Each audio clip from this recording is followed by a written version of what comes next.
Одна из гипотез, объясняющих, почему мы не наблюдаем в нашей Вселенной следов цивилизаций гораздо более продвинутых, чем наша, так называемый парадокс Ферми, состоит в том, что как только цивилизация достигает нашего нынешнего уровня развития, она автоматически убивает саму себя.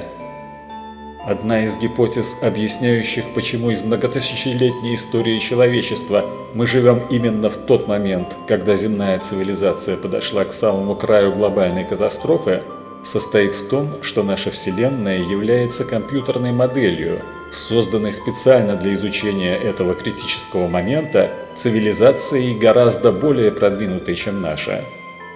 Две эти гипотезы противоречат друг другу, и, как минимум, одна из них неверна.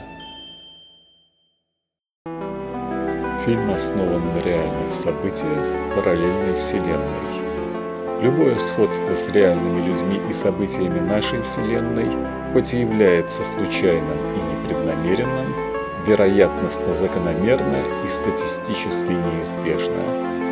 Даты и хронологическая последовательность схожих событий в разных вселенных не обязательно совпадают.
Папа, человечество опять погибло. На этот раз от ядерной войны. В эту игру невозможно выиграть. Устойчивое долговременное выживание разумных существ в этой вселенной с ее физическими константами невозможно. Почему я не могу поменять законы физики? Потому что таковы правила игры. Игра без правил бессмысленна. Шахматные фигуры должны ходить только по клеточкам, иначе это уже не шахматы. Так и здесь мы не можем нарушать законы физики. Чудеса запрещены. Мы можем использовать только квантовую неопределенность, чтобы менять исход случайных событий. И это не так уж мало. Случайное смещение траектории электрона способно изменить электрический потенциал нейрона в мозгу, а нейрон может породить в этом мозгу мысль, которая полностью изменит ход истории.